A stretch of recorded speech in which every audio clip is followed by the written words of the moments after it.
All I gotta do is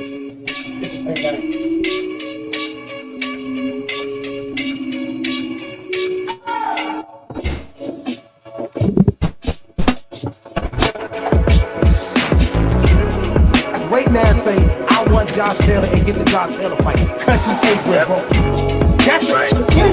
So anybody on that pipeline right now, that's a big deal. I talked to Zach with the same day that James Tony came to sign the contract. Wow. So I'm talking to both of them on the phones like this. Look, I got Zab on one phone, I got James on one phone.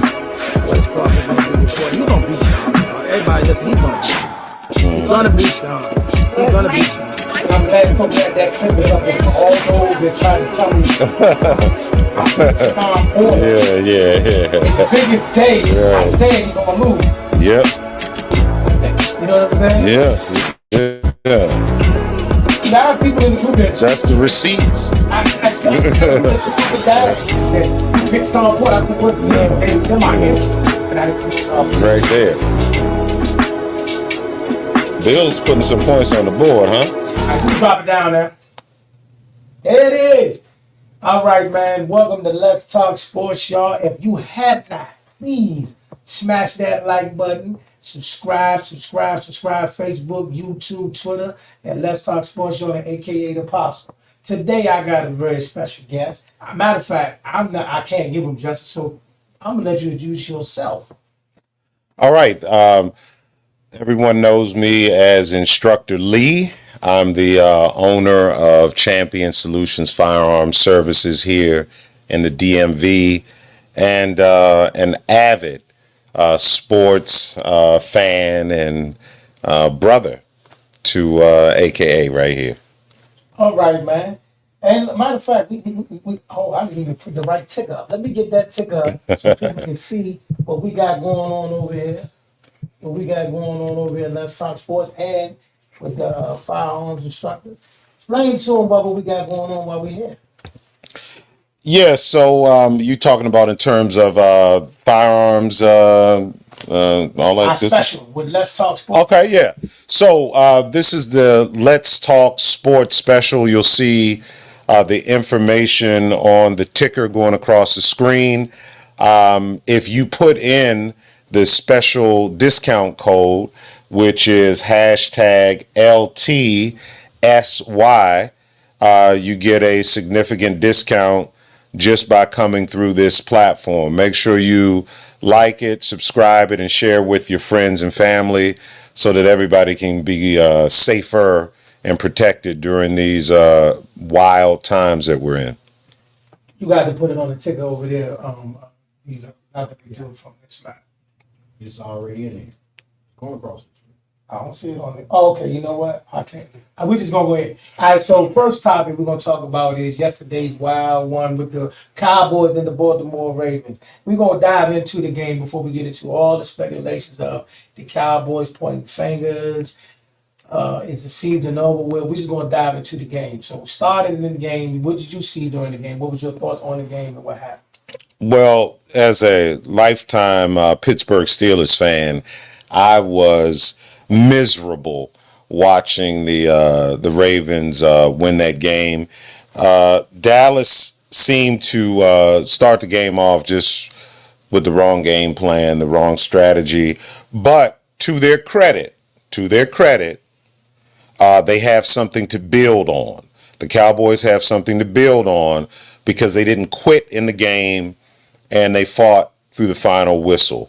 And, you know, again, that's probably a little biased because I was definitely anti-Ravens, but I think pretty objectively, Dallas Cowboy Nation and their fan base should feel okay based on the way the game came to a close. So this is history, y'all, where a Pittsburgh Steelers actually giving the Cowboys a blue card that they don't deserve. Let me be honest with you, Cowboy Nation. The panic button should have been pushed in the offseason. The panic button been pushed. Now, this was going to happen. Okay, you get to play the Giants. You got a track record of beating the Giants, so you come out of there 2-2. You're going to be bumping your chest. You're going to feel a little bit better about yourself. But the inevitable is here. At best this year, the Cowboys will be a team that might make the playoffs and will get the same result that we did in previous years. You have no shot at winning anything major in the postseason this year. And the biggest problem Cowboy Nation got, and not that Dak was pointing fingers at CD and Michael was putting, the biggest problem is right now Jerry Jones has got a way to take his hands off the reins. He's controlling way too much. You know what I mean? Mm-hmm. He controls who the coaches put on the field. Now, it's only so much a coach can do. I can call up the schemes, I can call the plays, but if you're putting the players on the field, That's true. what can I do? Like, you got a player like, nothing against Deuce Vaughn, but right now he's not ready for our situation. Why do you got Dalvin Cook holding the clipboard? Dalvin Cook is holding the clipboard because of Deuce Vaughn. It doesn't make sense. You got two great big D tackles holding clipboards while these little teeny D tackles getting pushed all up down the field. Well, you make a good point because when I look at the Cowboys, to me, it appears that they haven't answered their why. I don't know what they're doing. I don't know what their identity is as a team because of that very thing that you said. I don't know what style of ball they actually play at this point. And that's what's going to lead to the destruction. Now, we're not going to turn this into a Cowboy show, but we had to touch it because that's what everybody's talking about all over Sports Nation. But yes, Cowboy Nation, your best case scenario, you might make the playoffs and get the same result we had in previous years. So that's your best case scenario. Worst case scenario, what you saw these last couple weeks, could be a prediction for many more games this year. So let me ask you a question. Since I'm here and you talked about the Cowboys, is it okay if I talk about the 3-0 leaders in the AFC North and the Pittsburgh Steelers and why I believe that they're 3-0? Go ahead. All right. So as you've seen over the last couple of seasons, speaking of identity, even though, in previous years we had Le'Veon Bell, Antonio, we had Big Ben, we were running up numbers, but that's not Steeler football. Steeler football is controlling the line of scrimmage, dominating the running game, and largely having a game-managing quarterback at the helm. And it appears to me that Steeler Nation balled up the memo from the NFL front office, threw it in the trash about 50-point games and the quarterback throwing 6 TDs, and decided, hey, if we got to win 13-10, 20-10, 3-0, we're going to do that. And speaking of that, we're going to be going into Super Bowl 59. And in Super Bowl number 9, the Pittsburgh Steelers beat the Minnesota Vikings 10-9, I believe it was. All right. Pump them brakes, man. Now, we're going to go through this, right? Because, now the biggest story, even though Pittsburgh with Justin Fields being the starter is a major story, there is no story in football right now, to me, that's bigger than the 3-0 Minnesota Vikings and Sam Darnold. They put the spanking on C.J. Stroud in Houston yesterday. They put the beat down on the 49ers the week before that. Yeah. So something's going on in the kitchen over there. Something is cooking. Chemistry. Is it? Chemistry. At least for now. I mean, to be honest with you, it's kind of early it's early in the season to be giving Minnesota the team of the year or to be giving up on the Cowboys. I think it's a long season, 3 games in. The fact of the matter is you don't really know a whole lot because how many games has the NFL extended to now? 17. So it's 17 games.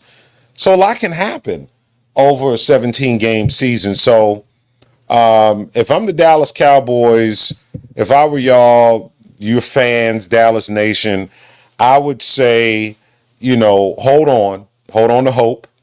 And if you're Steeler Nation or Minnesota Viking Nation, don't go, bananas like you're about to raise the Lombardi Trophy. It's a long season, and there's some teams out there that still, have something to say. What I'm going to say about this is this. What Minnesota's been doing lately were doing lately. They've always had a nice little solid defense for the last couple of years. Now, Kurt was able to manage some things a couple years ago with Justin Jefferson, but last year all of them was hurt. Yeah. Now they got a nice little young receiver core. They picked up Aaron Jones from Green Bay, but their defense always been solid. So Sam Darnold has figured out how to manage the game, and they doing their thing. They're looking good. They looking real good. Now, hold on, let me see. I got a comment from the comment section. It says Cowboys got to find a way against the run. That's all I'm gonna say. But they talk about I'm a hater. All I'm saying is this. Listen, listen, everybody knows. I said what I said about the Cowboys. I said my prediction about the Cowboys. I made my prediction before the season started, and they looked par on the course on what I predicted. It was going to be a rough year, and they might find a way to make the playoffs. But we're not going to harp on that. I'm talking about other teams. And to me, what I said earlier, in the NFC, see, the AFC is one thing. We know that whoever survives the AFC North will probably be the team that plays Kansas City in the championship game. Whoever comes out of that situation over there will face Patrick Mahomes in January. That's your ticket. On the NFC side, to me, the most dangerous team is Philadelphia, especially from what I saw yesterday. What I saw yesterday should scare the daylights out of a lot of people in the NFC. Because the Saints, everybody said, was red hot. They scoring 40 points a game. And Philly shut all that down. Easy. And the only reason they even got the one touchdown they scored is because the lineman knocked what's the corner name? Oh my goodness. Oh man, my bad for forgetting. No, that's cool. Forgetting your name, man. But he knocked it was a drive. He knocked them out the game, and then they got their one touchdown, and then Jalen Hurts finally got himself together because him and Saquon Barkley, I don't know what they were doing in the first half. And that coach. Oh my goodness. Kick the field goal, Sirianni. Kick it. The field goal, bro. Yeah. That's 2 weeks in a row you put your team in harm's way. Kick the field goal. It's okay. It's okay. And punt. Every now and then you can punt. It's points. This isn't a video game. Like my man is playing Madden. My man is playing Madden with his team. He's feeling good. Like he go for 4 for 4, 4 for 6. I'm like, bro, kick the ball. He's feeling good. He's feeling good. And then you don't go from 20 yards, you'll kick a 63-yarder. Make that make sense, bro. Make it make sense. But they win it, and they doing this without AJ Brown. The 49ers went 1-2 yesterday, but come playoff time, I'm not worried about it if they're healthy because they're without McCaffrey. They didn't have George Kittle, McCaffrey, or Debo. Yeah, they had everybody in triage that day, so you knew what was going to happen. They're a team that'll get it together. Minnesota look good, Philly look good, 49ers look good. What you think about all that? I think you're spot on with that. I think that Philadelphia, to your point, they seem to be running on all cylinders last night as if it was mid-season. They looked like they were in mid-season form in the third game of the season. And if that is, any kind of precursor to things to come, that NFC might be in trouble. Now, I don't know if I'm okay with you just giving the AFC to Kansas City. I don't know if I'm feeling. Oh, I didn't give it to him. I said everybody in the AFC, the entire AFC, including the AFC, y'all all fighting to see who plays Patrick Mahomes. Okay. And why would I? Listen, okay, let me ask this. You've been a starter for 6 years, y'all. You've been in the AFC Championship game all 6 years. Yeah, that's all he's done. They're 3-0 now, and I'm supposed to think that magically they're not going to be there again? Yeah, that's what he does. This is what he does. He does it. So you got to fight to pay him. Yeah. I just don't like it. Can I say that? I don't like it. I don't like it. You know what I mean? He is the sheriff in town. Yeah, that's the unfortunate part about being in the AFC. You have to compete with that guy. Yeah, I mean, it's revisiting the Jordan era in basketball, the Brady era in football. We're now in the Mahomes era. I don't want to feel like Mailman and John Stockton. I don't want to feel like that. The Jets gonna have something to say about that. No. They're getting right fast. They're getting right. Yeah. He got a top defense. He's getting familiar with the receivers. He's getting healthier. And on top of that, he got a two-headed monster in that backfield. That rookie, Braylon Allen, is serious. He's every bit as advertised. The Jets will have something to say about it. They beat the Tennessee Titans. It doesn't matter. Each game you're seeing. And the Patriots. Listen, each game, but the Patriots, who did the Patriots just beat? Who did they beat the first? They beat Joe Burrow. Them. They won one. They ain't won since. Ain't won since. But everybody, look at it. They got boat race ever since. But look, it's an early season, but look at it. Everybody up took an L, except for the Vikings and who? Pittsburgh. And Kansas City, right? And Pittsburgh. And Pittsburgh. It's three teams, right? Is it three? What? Everybody else took an L. Let's go through the standings then, sir. And are you a Jets fan? No. Oh, I was going to If say. Buffalo wins tonight, they will be undefeated. Yep. If they beat Jacksonville tonight. If they beat Jacksonville, which they probably will, they'll be 3-0. I think the Jets just got a better team. Better defense. They probably need everybody. They arguably have the best defense in the NFL. Arguably have the best defense in the NFL. Pound for pound, the Jets arguably have the best defense in the NFL. What was it? Okay, all right. Yeah, I asked you if you were a Jets fan because I hadn't actually met a Jets fan since like the Joe Namath year. I'm not a Jets fan. Oh, He's been advocating for the Jets for the last couple of years. Yeah, because he's almost a fan. No, I told him last year. Okay. I'm telling him again. I like AR. Let it go. But before AR was there, Let it go. That defense beat Buffalo without AR. They played musical chairs for their quarterbacks last year, and they knocked off Kansas City. They knocked off They did not knock off Kansas City. They did not. They lost in the last second. They did? Yeah. Absolutely. Yeah, they competed though. They should have won. Listen, that one thing you ain't got to challenge. If I tell you, it's fact. Yeah, they should have won that game though. Yeah. But what I'm saying to you is that Jets have a top defense. And with a top defense They do.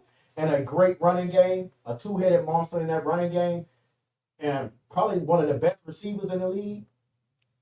I mean, hey. Well, let me ask you this. Is Aaron Rodgers at this stage of his career and how his personality is set up, is he likely to feed a running back like he should, or can you foresee him wanting to be the superstar? Well, I mean, with he had a similar situation in Green Bay with Aaron Jones and what's his name? Dylan, what was his name? What's the guy's name?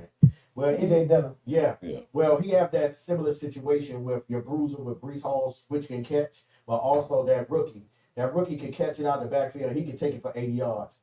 If you blink an eye, he gone. Each game, he's getting better and better and better. And the Cowboys passed on him. I thought they were going to take him. A lot of experts thought that they were going to take that guy. So he has a similar situation. An all-star receiver. An all-star receiver with Wilson. And then he have familiarity with Lazard and some of the guys like that. He got some familiar guys that's around him that can catch the ball and do things as well. You know what I mean?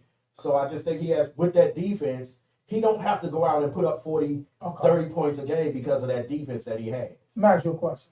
So let's do this. Okay. We know who's going to be one of the teams in the AFC Championship. We know that. Okay. We can stop that. We know that. So let's go through the rest of them. The New York Jets versus Pittsburgh. Right now, you picking the Jets? Where they play that? Right now, they're playing Pittsburgh. No, I don't have. Right now, Pittsburgh, right now, it's just something about them. Like we're talking in January. That's what I'm saying. Are they beating Baltimore? Are they beating Cincinnati? It's yeah. I think they will. I think they can beat Cincinnati because I think right now with Mixon losing Mixon really was a big thing that people was underestimating. I think losing Mixon. I mean, somebody do. Yeah. I think with listen, losing Mixon was a big thing. He's high.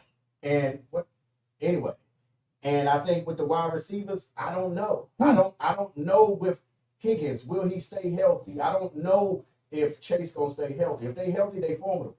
They the only ones that beat Kansas City. They the only ones that knock what's the name for going to the Super Bowl. I like Cincinnati, but I think the Jets can play with any team in that AFC. I'm not buying what you say. I'm trying to sell it, brother. I'm Don't not be at your buying. doorstep. Don't be at your I need to see more. I'll be honest with you. I need to see more of this AR Jets marriage. I need to see more. I mean, how many games they won last year? Not many. Not many. No, they won like what? Was it 7? Yep. And they won 7 with playing musical chairs for their quarterback in that defense. That's their problem. They no listen. They played musical chairs for 3 and 4 different quarterbacks and won 7 games with that defense. Well, who was the team they beat? There you go. Who the team they beat? Buffalo was one of them. Right? Yeah, they did. Okay. But Buffalo was Up and down last yeah, they were real up and down last year. Well, being up and down, a team got to beat you. So a team had to put you down. Right? All right. So this is what somebody said. AJ career.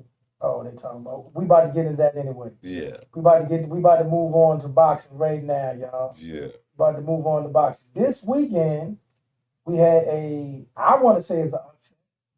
Even though I'm saying it again, I picked AJ, but I was kind of like hoping Dubois could pull it off because I thought to me, AJ's kind of leveled off. AJ's reached his peak and kind of like what's really was left for him to go in terms of other than fight to make money. What was he really bringing? Yeah, that's no shade. Yeah. You know what I'm saying? He's been champion, but he's never made it to the status that he was up there. He was unified champion. Yeah. So I'm not trying to take nothing from it, but I just think what Dubois has been doing in this last year and some change, and he like, let's see where this kid can go because now I'm dying to see that rematch. Yeah. With Daniel Dubois. Yeah, I think what we had a guy who is super hungry, has something to prove, and is on the road to redemption from the Usyk loss in Daniel.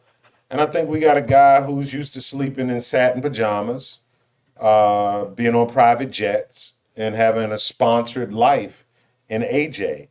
And let's be real. Yes, Daniel had the IBF title, but is AJ, I think we have to question at this time, can AJ get up for Daniel Dubois now at this stage in his career?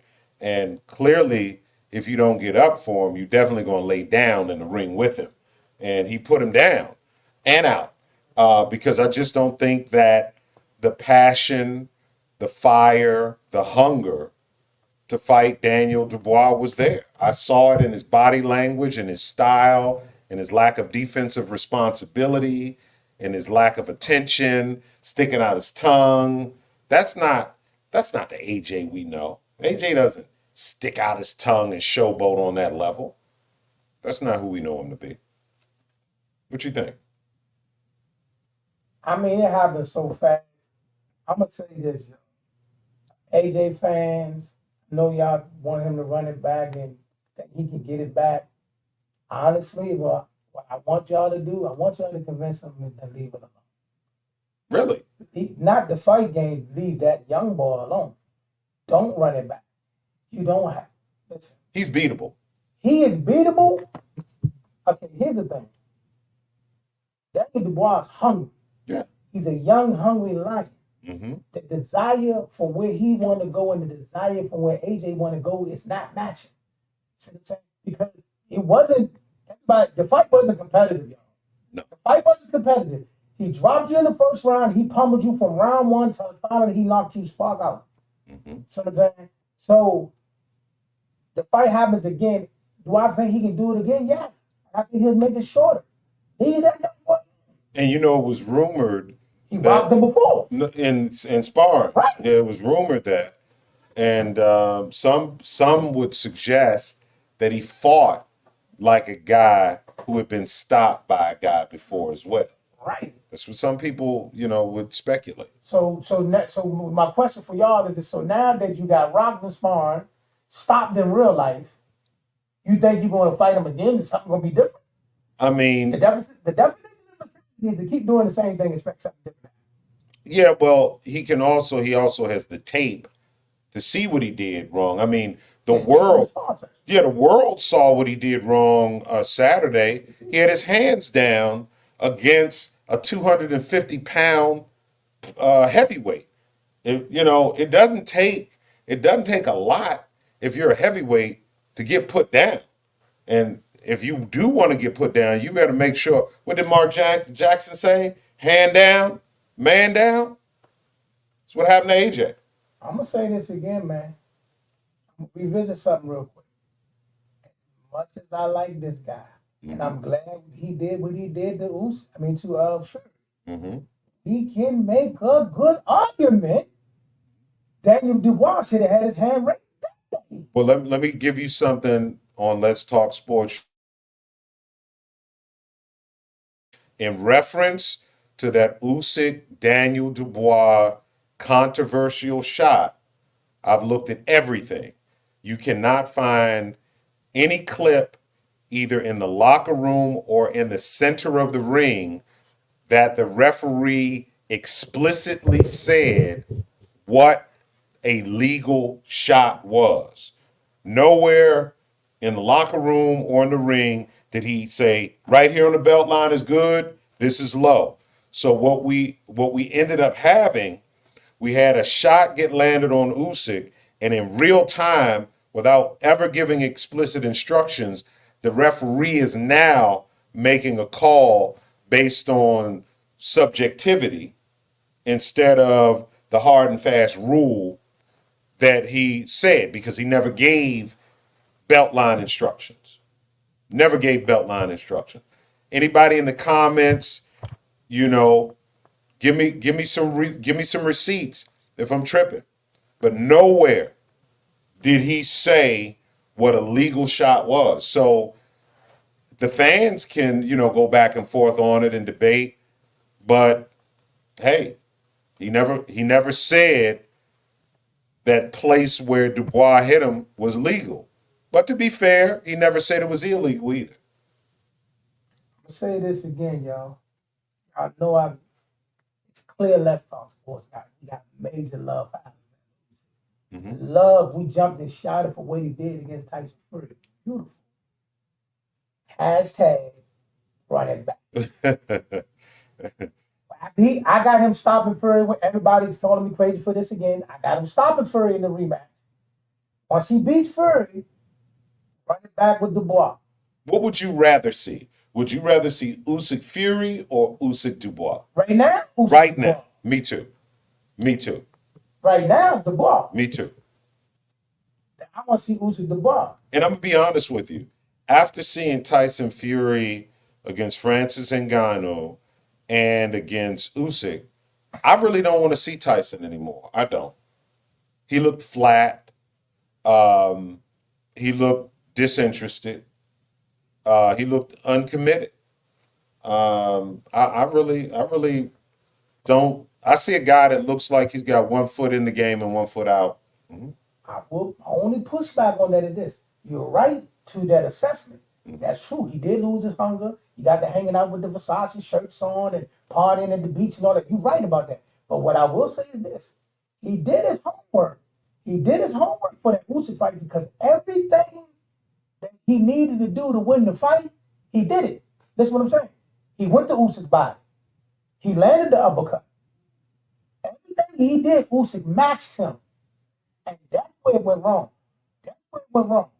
Now maybe he got focused a little too late. But my thing about that fight was everything he did, Usyk, all right, you gonna do that? I'm gonna do this. And here's the reason why. Because finally we got Tyson Fury in with a quality opponent that could give him sufficient resistance. He had to do something other than come in at 6'9", 290 pounds in order to beat Alexander Usyk. He had to have a game plan, a fight strategy that was consistent for the whole time. And what we saw, the moment he began to display inconsistency is when he lost the fight. I'm gonna tell you one thing I loved about Alexander Usyk that night is this. One thing I told everybody that I thought was gonna be the key factor in this fight is this. That big as he is, this is gonna be the most he's ever been hit in his life. People don't realize the power of this keep touching somebody. That's why I tell somebody, listen, if you're in the ring with somebody, if you don't feel like you hitting where you want to land at, just hit them. Just hit them. I don't care if you got to hit them on the arm. I don't care if you got to hit them on the side. Just hit them. Because when you keep touching them, eventually the shots you want to land is going to land. And to your point, you're able to touch them because of this real basic real estate principle. You either got to be all the way out or all the way in, meaning inside the opponent's distance. And what Usyk did masterfully, he did not languish on the outside of Fury's, long arms. He was inside of the eye of the tornado. And to your point, he was able to touch him, because he was in proper range during the fight. And he didn't let him tie him up either. And he wouldn't let him. No. Wouldn't let him. All right, so listen now. Speaking of that, real quick, before I spin into our next topic. Outside of this and the Better Big Bivol fight, to me, boxing is in a very bad place. I don't like where boxing is. And now with the injury to Shakur, these rumors coming out that Tank might be fighting Lamont Roach. DMV, listen, y'all know I got nothing but love for Lamont Roach and the Roach family. I do not like that. I'm going to beat it. Y'all better do it in the DMV. But tell me why you don't like it. Because Tank is at 135 pounds. Can legitimately easily go up to 140 and go on at El Rayo or whoever you want to go to. Lamont Roach just got his title at 130. And it's like, to me, it's like you're taking this guy because you think you can knock him out. Have you seen how masterfully Lamont has been boxing? Yes. Have you seen how he's been putting on? Man, listen, they'll let him continue to dominate in his weight class and win and keep doing it. Let him build up. Then if he builds up and then later on we say he deserves a Tank fight, that's different. But to me, it's like you picking this fight because you're getting him while he's hot. And you're a much bigger man than him. But remember this, though. It's prize fighting and the purse is the prize. So if you're team Lamont Roach, you're not undefeated. You've lost before, so you're not protecting an O. You're already the 130-pound champion. And if across your team's desk comes the opportunity to both get a career-high payday and fight for the 135-pound title, you unequivocally have to take that fight, especially when you know how you're performing right now. This is peak Lamont Roach right now. I've not seen a better version of Lamont Roach than this version. I want him to keep building. Just at 130. Collect it up. I mean, there's no money down there. Oh, it's a fight coming up there that he can get down with. Who? You know what would be the major fight? At 130? Yeah, you got some fighters up there he can get busy with. Not Tank money. It's not Tank money. Not Tank risk either. True. Listen, people can say what they want to say about Tank, right? That fight with Frank Martin. Right? Yeah. Frank Martin was boxing beautifully. And you can see it. I say everybody finally caught on probably around the 56th round. I can see from the second round that Tank had him where he wanted it the whole time. He was just waiting for it. He was just measuring him. Every round he kept coming closer to the shot he wanted. How do you stop him from doing it if you're already smaller than him? Let me tell you how. What I saw during the build-up is that Frank Martin was very uncomfortable before they even got in the ring. before they got in the ring, Frank Martin was shook. He was shook. He should have been. Lamont won't be shook. Won't. He will not be Will shook. he be able to put enough on? This not me. Listen, DMV. Listen, y'all know how I feel about all you. And here's another reason why I'm kind of tight. Because I got a couple other family members that I think he could have gave an opportunity first before. Yeah. Now here's my concern. Y'all know how I feel. You know about my family members. How Yeah. I feel about them, and I think one of them could have easily got this opportunity. Yeah. Matter of fact, I was in a group the other day. I said that on average, the average weight that Gary Antoine Russell has been weighing in at, I would say over the last 8 fights, has been 137 and a quarter. That's been his average weight.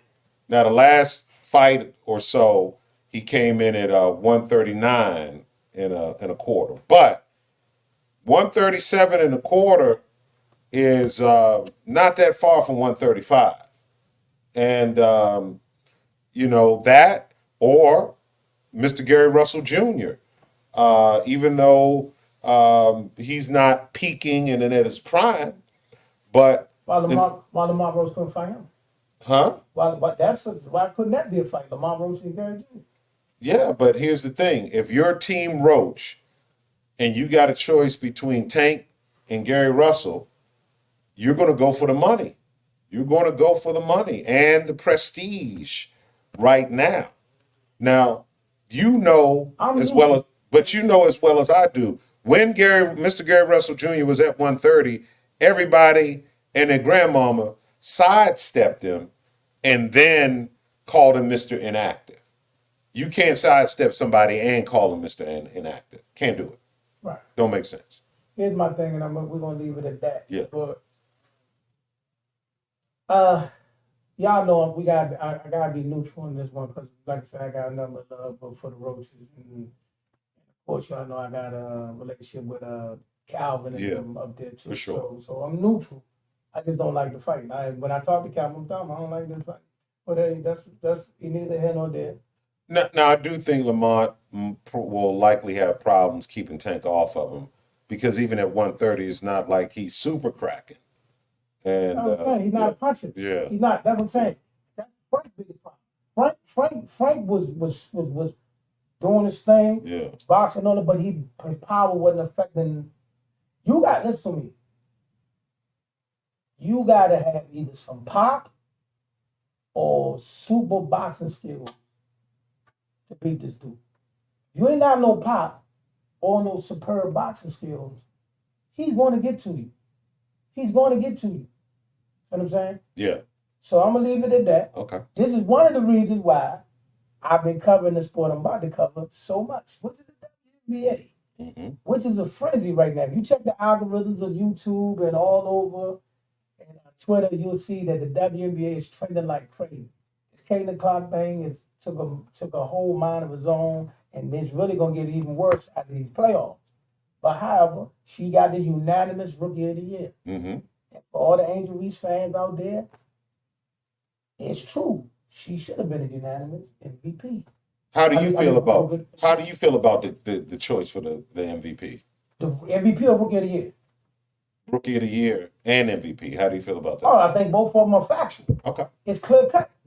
What she did after that Olympic break, Angel would have had to play almost flawless for the whole second half. Because after they came back out there and they beat Seattle, they beat Connecticut, they bumped it. The only thing they got in their way was running into the unanimous MVP's team, Osmond and them. That's the only thing that did, and then of course feeding them in Minnesota. But other than that, the two MVPs, the only thing that started their move, because they was getting busy. She's shooting the logo threes. She setting all these records. You can't have nobody break that many records and not give them the records, not give them the Rookie of the Year. Yeah. But I thought my biggest problem with the Kate o'clock was they were coming for Aja, and it's like, stop. Like, why is Rookie of the Year not good enough for you? Rookie of the Year is good enough for you. MVP, you're out of your mind. Then we online, they want to debate. Now we got to debate what's the true definition MVP. of value? Yeah. What's MVP? They want to bring in tickets up. They was making their own metrics up. I'm like, listen, y'all, you can't say. And then they even said that odds of winning MVP was a conspiracy. Now I missed that one. Hey, listen. I missed that one. I missed the conspiracy one. Listen, bro.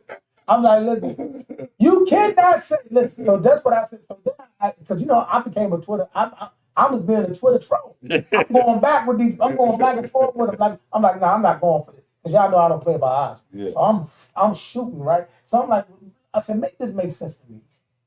If you're dating, like, well, Caitlin clearly made her team better than Aja did. I'm like, you do know when we start talking about who's more valuable to a team and who made their team better, you can't compare a champion to a non-champion. No. The two sentences don't go together. And if you better than me in one metric and I'm better than you in 4, how are you more valuable? It's not even close. It's not even close. But as you know, sports fans, fan is the prefix for fanatic. Sports fans are prisoners of the moment. And Caitlin is the moment. Right. And because she's the moment, she's got a cult-like fan base that says, hey. You got to see how. Yeah, because remember, see how. Because remember, they were saying put her in the NBA. Remember that? Remember that? Now they want to, then it went past, okay, we give up on Aja. Now we want to debate if she had the greatest rookie season of all sports. Mm-hmm. Of all people in sports. Yeah. Can I dispel one rumor? Can I dispel one thing for all y'all? The greatest NBA rookie season is not LeBron. It's not Michael Jordan. No. It's Magic Johnson. Facts. So while y'all was doing all of that, prove to me that y'all didn't know what you're talking about from the first place because you're not even saying the right name. Magic Johnson had the greatest rookie season ever. Mm-hmm. Ever. Mm-hmm. And we've had some amazing rookie seasons. Allen Iverson's rookie season, vicious. Yeah, wasn't Magic, but it was vicious. Magic the only one that held the trophy at the end of the year. Yeah. And for those that want to say, well, yeah, Kareem, that's the Magic as a 19-year-old rookie who was supposed to be a junior in college. Mm-hmm. He's supposed to be a junior in college. Kareem Abdul-Jabbar got hurt. That man had to play center in the finals and point guard. 45 points, 17 rebounds, and 21 assists. 19 years old. 19 years old in the finals. Stop playing with us. Caitlin had a great season, but stop. Magic had the greatest rookie season of all rookies in basketball ever. Not saying that. Yeah. You know what I'm saying? Now, let's get to yesterday. They had a rough day yesterday. Yeah, they did. They had a rough day yesterday with the Connecticut Sun. And, it started with Bonner guarding her, but the most significant thing everybody glossed over was Dejanay Carrington guarding Kelsey Mitchell is what changed the game. But, okay, they on one. They come back on Thursday against Connecticut. And the way I think the whole infrastructure of the WNBA got to change. This playoff format is just crazy. Yeah, it is.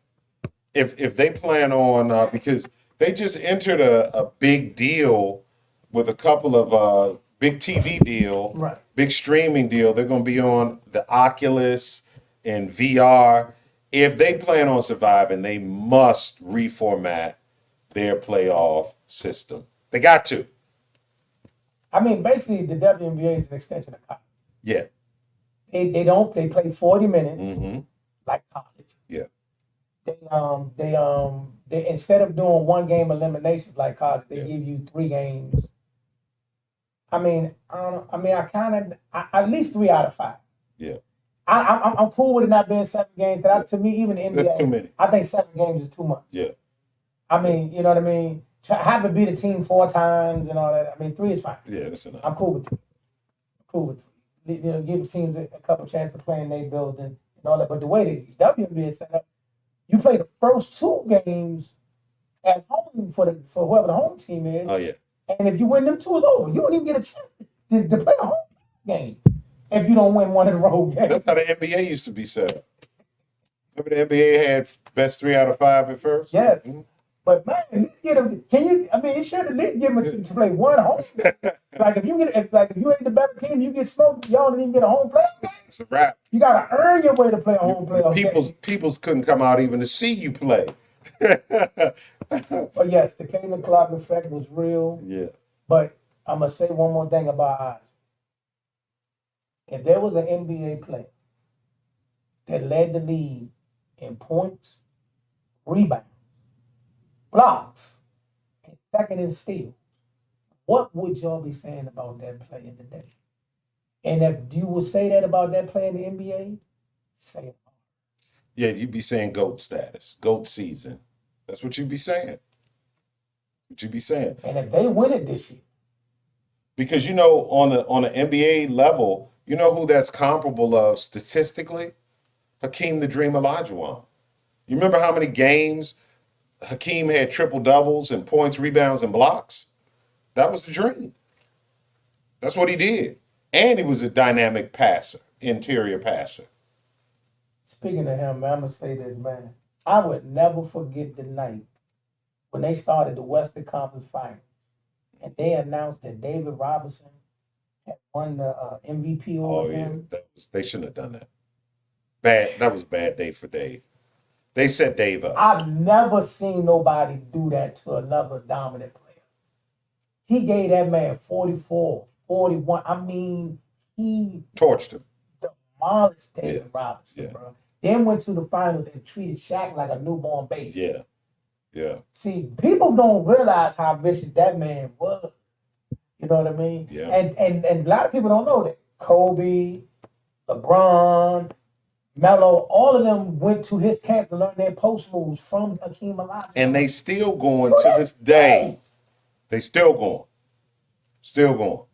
And like speaking of that, just like where everybody, one more thing about this Caitlin Clark thing, right? Everybody's like, she made the players better. You know, I think Boston learned her post move from Ozzie Wilson, right? Yeah. They don't even, so y'all just think that, listen, these people been playing these sports their whole life.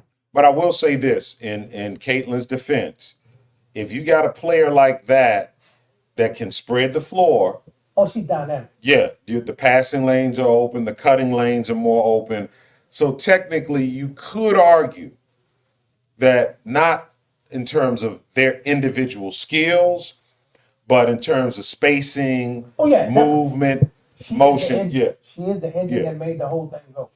She was the perfect fit to what they needed. Yeah. She changed the dynamic of the entire team. She made and the league though. And the league. What do you mean by that? Meaning the same way we didn't have an Aja, we didn't have a Caitlin. That's true. So what she's done, she's given us something in the WNBA that we haven't had. That's true. We didn't have a Steph Curry in the NBA. True. We didn't have a LeBron at the time. We had versions of these people. We have versions. Yeah, versions of these people. Yeah. But I mean, just like we had a Chris Jackson before we had Steph Curry, but he wasn't to their level of having the green light to shoot anywhere at any time. Because Chris Jackson was an assassin. Oh yeah. I mean? Just like for the WNBA, you had Sabrina. Yeah, you did. And versions. No, we have versions. No, that was great. Yeah, we have versions of these people. Mm-hmm. But when you got the prototype, it's a wrap. You got the template of Aja, you got the template of Caitlin. You know, you're a generational talent. You gotta say that at a bare minimum. Generational talent. She's definitely a generational talent. Listen, I love her. Her fans, I can't. Yeah. You know, but that's a whole nother argument, man. Like it's like this.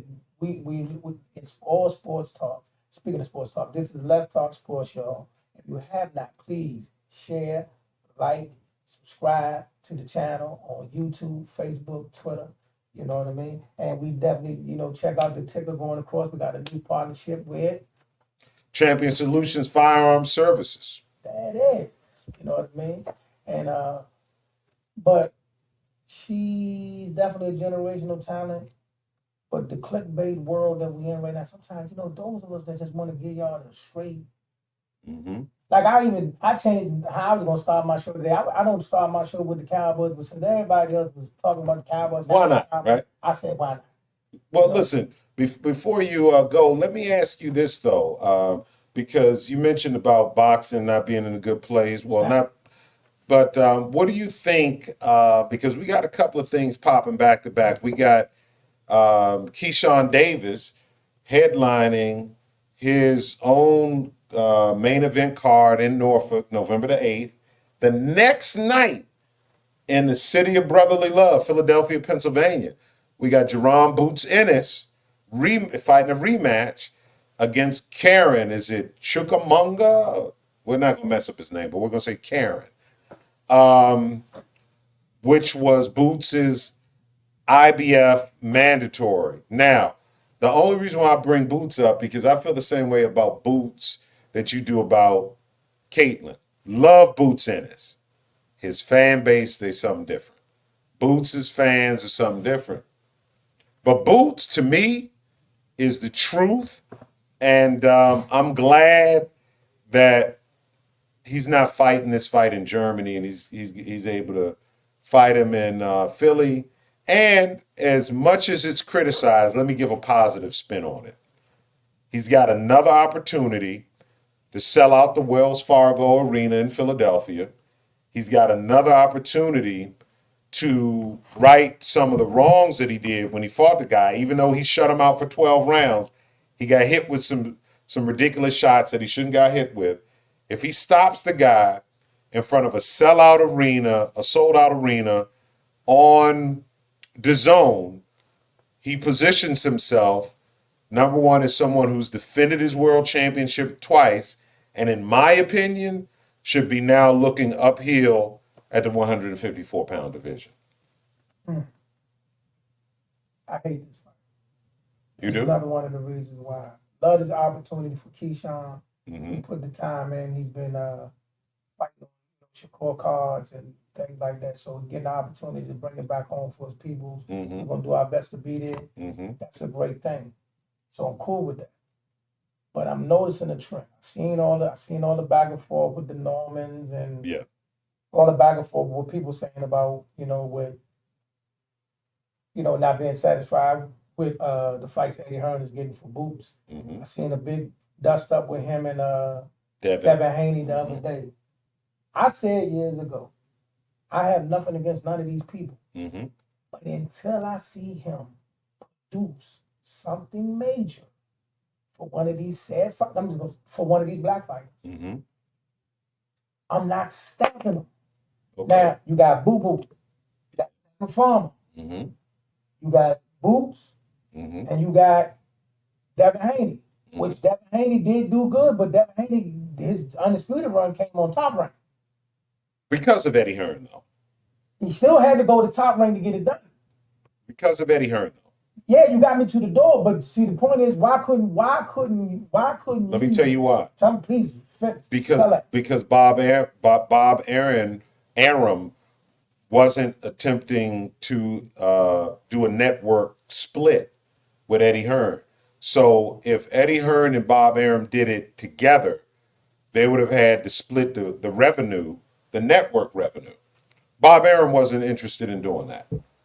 And because he wasn't interested in network sharing, that's what I wanted to say, network sharing in terms of the proceeds, he let Devin Haney, meaning Eddie Hearn, let Devin Haney out of his partnership so that he could pursue the fight that he wanted to satisfy Bob Arum. So what is Devin Haney posting about? Bob made me feel like this, and you feel. What is he talking about? He's feeling some type of way about it. Why though? Because what's wrong with go?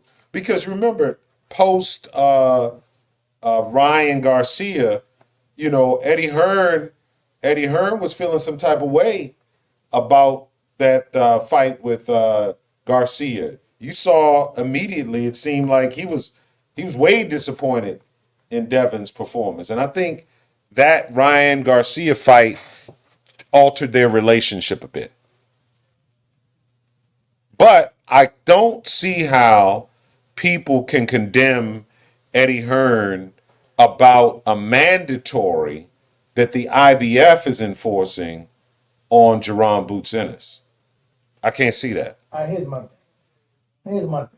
We all know these promoters, these sanctioning bodies, all that encompassing and all of the cesspool. Yeah. They all have private conversations offline. Mm-hmm. They all move a certain way offline. Yeah. See what I'm saying? Because if that was the case, see how fast they stripped Bud when he got that title? Yeah. They could have stripped Earl a long time ago. For whatever reason they wanted to. Earl didn't fight one mandatory for IBF. Now all of a sudden, people getting stripped left and right from the IBF. Because the people that put money out there saying, okay, we can make money doing this. So they go hand in hand. Good point. But watch this. So you got a guy that Boots beat here in DC a long time ago who fought literally nobody to become the mandatory. Facts or no? Facts. So we all know this is a manufactured move. I'm not coming. Everybody know I got a relationship with Bozy and this. I'm not coming for Boots. Y'all know how I feel about Boots. But I'm just being honest. I wanted this kid, give him Conor Ben at least. Give him Conor Ben at least. But he wasn't the mandatory. Stop this stuff, man. We know this man ain't no legit mandatory.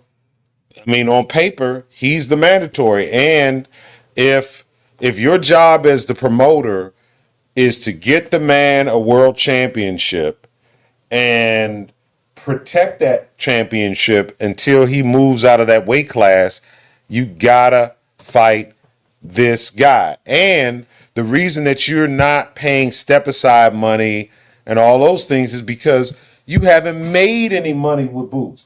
In that fight against David Avanesian, Boots got a reported $3 million purse. So listen, so you've been over there. So now you gave us David Avanesian and Kern.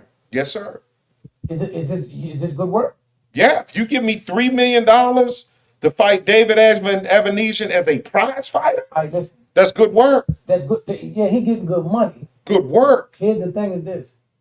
The world and him and his supporters is waiting for that night that we can sit down in any building and say, yeah, this is the fight we want to see him in. Well, let me tell you. Are we moving the needle toward that? Say yes or no. Say yes or no. Are we moving the needle toward that? Let me tell you yes, and let me tell you. That's a yes? Yes. Let me. Can we get some closer? Let me tell you why. Let me defend my position to your audience. So, when you're building a fighter, 20-0 is magic. 25-0 is more magical. 30-0, if you get a fighter to 30-0, undefeated in 30 fights, you can pretty much, especially as sensational and as flashy as Boots is, after this fight, you can pretty much walk him through any doors. What's Boots right now? 31-0 and 29 knockouts? Mm-hmm. That is how you build a fighter. And keep in mind, he doesn't come in with an Olympic medal. And against David Avanesian, he gets a reported $3 million purse. Why? Because he was 30-0 when he went in there. What's next after that? What's next is this is the win. This is the win. The sky. No. Give me a name. What's next? This is the win. So who's next? So here's the deal. If you cannot, which I don't think you will, get Stanionis, Brian Norman, or Mario Barrios in the ring for unification, you've got to go to 154 and start earning your keep, earning your bones there, and go after those world titles. You got to. After this current fight, we need Conor Ben, somebody. And let me say this. I counted 11 opponents in the 154-pound division that are non-PBC fighters that he can fight now. 11 of them that he can fight now that are big fights, money fights, that would do marvelous for his career. Okay. 11. All I'm saying is, to me, outside of the better be Bivol fight,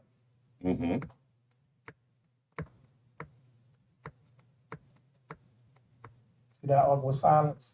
You just got AJ Dubois this weekend. You were looking forward to that. Was it? 90,000 people were. That's over there. That's over there. Don't start that. That's over there. That's over there. You know that. Now listen. Now one thing the USA, I will say this. One thing I will say about the USA. Yeah. Them overseas fans, they fans come wherever they go. True. And when they fight back home, they fill them arenas up. That's another 90,000 people in the building. We got work to do over here. Yeah. But that's over there. Yeah. So that's fine. They sold over there. They rocked out over there. They had Ali Sheik and them in the building and all that. Had whatever going on. But over here, Did you hear the next opponent they're talking about at 175 for who was that they were talking about was going to be fighting my man that Zurdo fought multiple times from Philly? Jesse Hart? Yeah. Well, I think they were talking about Benavidez fighting Jesse Hart.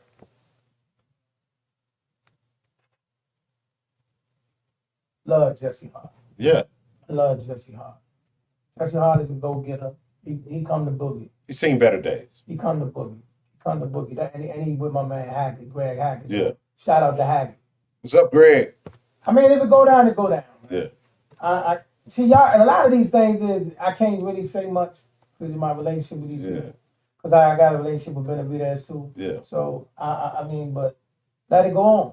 I mean, he can't get Canelo, so he might as well fight whoever can fight, right? And Jesse Hart hungry.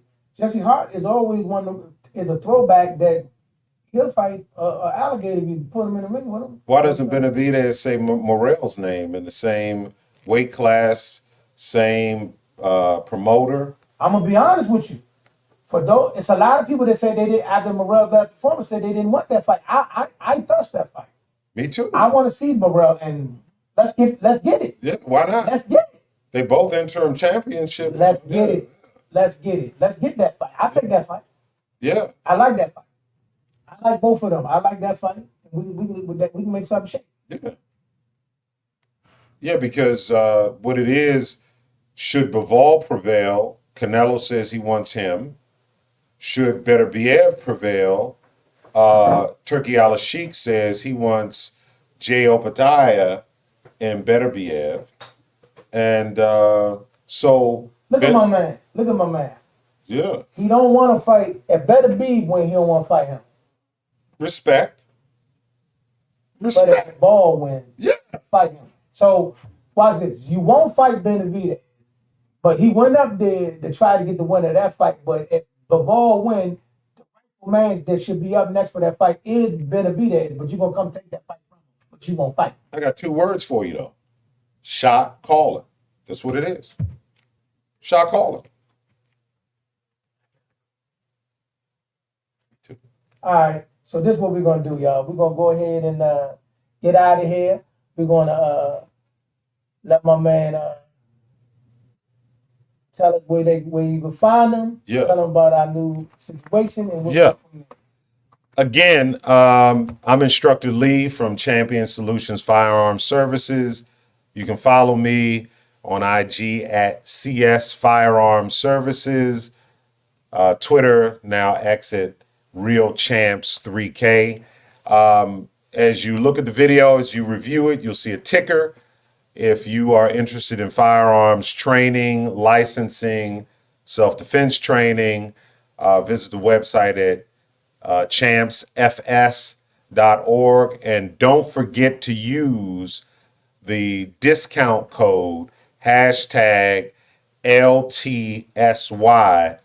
and you get a discount on all of our inventory. Make sure you like, share, and subscribe to this platform. Let your family and friends know that we're talking sports over here. My man, he said it all, man. I'm gonna go and get out of here, man. This is the Let's Talk Sports, y'all. We'll catch y'all on the next one. Shout out to the Black Eye Meeting Room and all of us over here. Peace.